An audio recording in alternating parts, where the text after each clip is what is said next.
Hey guys, it's Maddie. This is the part 2 video to how to survive your first month in Korea. So let's get right into it. In most cases, when you move out to Korea, you won't get paid for a whole month. So you need to have enough money to last you that 1 month time period. In this video, I'm going to talk about the most important things that most people end up dealing with in their first month while they're here. On that list, we have getting a bank account, getting a cell phone, budgeting for grocery shopping, and buying things to furnish your apartment. To put it out there, most people say that you need to bring around $1,000 for your first month, and that's a pretty good cushy amount. But the next question that comes with that is, should I just have that in my American bank account, or should I bring that all in hard cash to Korea? You can access your American bank accounts from Korea. I can go to almost any bank in my area and I can withdraw money from my Chase bank account back home. However, that privilege does come with some fees and charges. I highly suggest you go to your bank while you are still home and ask them about those fees and how much the fee is to withdraw money from a bank on the other side of the planet. Korea is really tourist friendly, so in most cases you can even use your bank debit or credit card in a store. That is not always true, but if you're at a big department store or if you are at a large grocery store chain, then you're probably going to be fine using just your American credit or debit card. But I don't suggest doing that for long term. The major hang-up about getting a bank account in Korea is that you have to get your ARC first, which is your Alien Registration Card, which is pretty much your green card for being in a country that's not your own. It's your form of identification.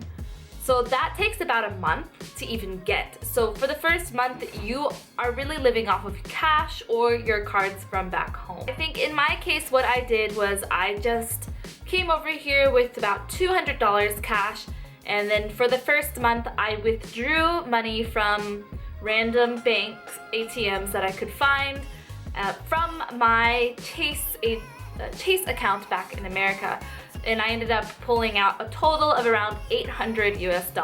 Once I got my ARC, I was able to go into a bank and set up my own bank account. I was able to find a worker who spoke English, so they were able to help me through all the paperwork, which there is a lot of paperwork and you really have to set aside some time to go sit at the bank and deal with that. Don't stress about that too much. Once you get here, someone from your work or your company will probably help you through that process. Side note, after a while I was able to set up a remissions account, which allows me to transfer money from my Korean debit account into this other account that immediately sends it off over to my American account. So anytime I want to wire money over to my American account, I just transfer to my second Korean account. Sounds way more complicated than it really is, but that was super easy and free to set up. So important word to remember, remission account. So next I'm going to talk about phones. You have 3 options for phones. Pretty much 3 options. There's more options, but whatever. First option, bring your cell phone from home and don't have any sort of reception, only use Wi-Fi. Wi-Fi is available everywhere in Korea, although it's not always the most reliable nor is it the fastest, but I know plenty of people who have been here for almost a year and haven't picked up a phone plan because they've been functioning off of Wi-Fi perfectly fine. The convenience factor is very low, the cost factor is very high. If you're wanting to really penny pinch and you don't mind a little bit of inconvenience of not always being able to contact people you're trying to contact, living off Wi-Fi might be the choice for you. Route number 2 is the route that I took. Before I moved out here, I ordered a SIM card to be prepared for me in the Incheon airport when I arrived. I used my phone from home that was unlocked, and I could insert this prepaid SIM card and pay monthly. I pay about $16 a month to have 1 gig, and that's really not a lot. But like I said before, there is a lot of Wi-Fi available, so I'm only using that data if I'm out and about and I'm not near any coffee shops or anything. And then I get a little talk time and some texting with that too, but like I said, I don't really use those things. I only use Kakao to contact anybody. So data is really what you need, data and Wi-Fi. You can also purchase Wi-Fi access points. There's a lot of locked Wi-Fi that's everywhere, that's strong, but you have to pay monthly for that. I don't really know a lot about those. I think is for KT and Olay. Those are the two major service providers here.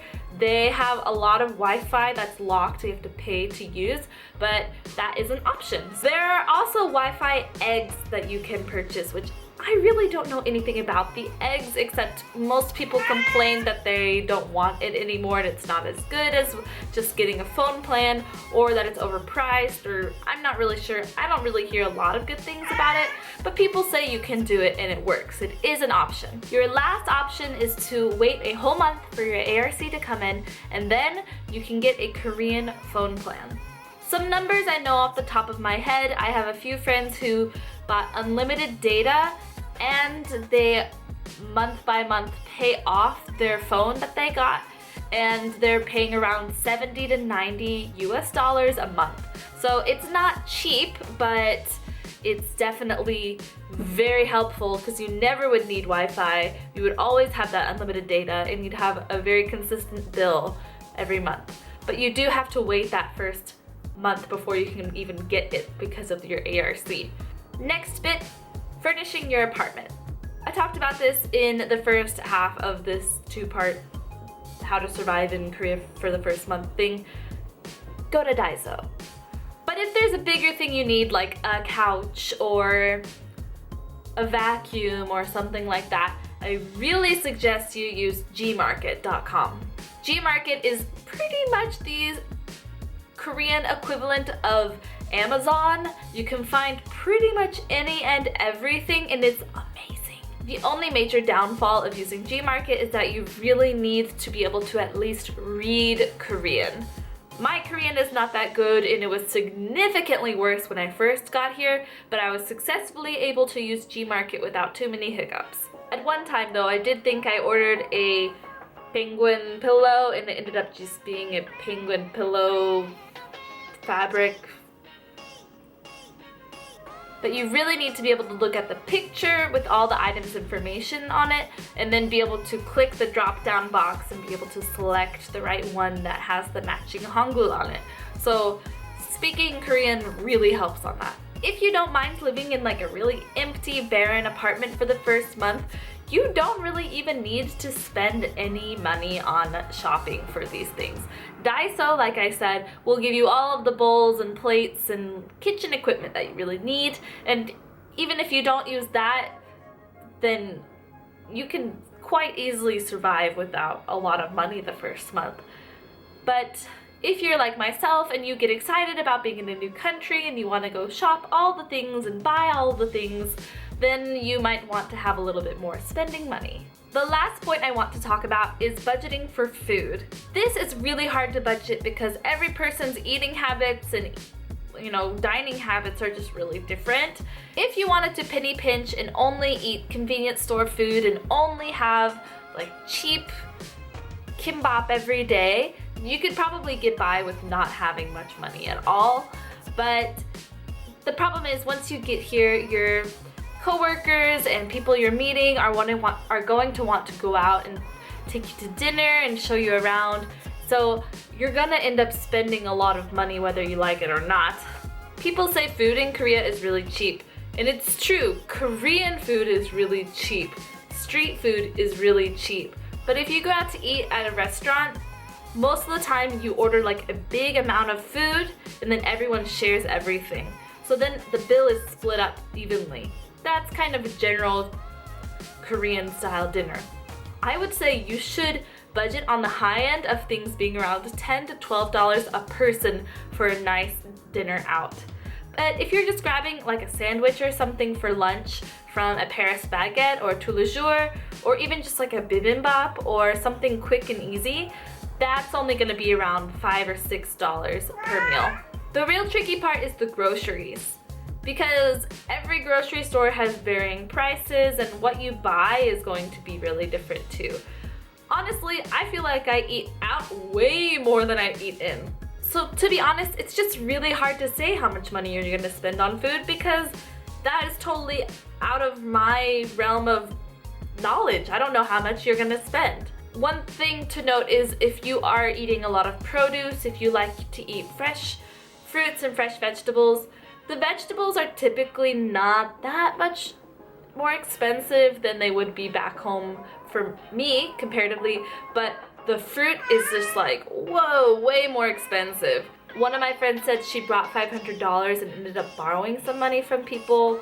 I brought $800 and ended up asking my parents to send me $200 more during that first month. But I was kind of spending excessively shopping and furnishing my apartment because I was really excited. So to be safe, I highly suggest $1,000. $800 is probably safe if you penny pinch and you don't shop at all your first month. I know a really common reason why a lot of people come over here is because they don't have a lot of money back home, and so they're trying to make it over here. Plus, most people have to buy their own plane ticket, in which some cases the schools or companies will refund it for you later on. So you're already pretty tight on money, but try to save up and have between $800 to $1,000 for your first month. Also, a really good thing to ask whenever you are in your interview for the company that you're potentially going to work with, ask them about what they would provide. When I got here, I had a pot, a pan, a set of dishes for one, and I had a pillow, a pillowcase, and a blanket and a sheet. So I was, I had the very bare essentials that I needed to survive, especially because if you end up ordering things from the arrival store to be ready at your apartment when you get there, maybe it won't even be the right size sheets, or maybe your company will have already prepared to give you those things anyway. So it's important to ask questions. Alright, I have talked a lot in this video. I think I've covered most of the important things I was thinking about doing or saying. So if you have any questions, please leave them in the comment section below and I'll try to answer them. Please don't forget to subscribe, hit the like button, and I will see you guys in the future. Mwah!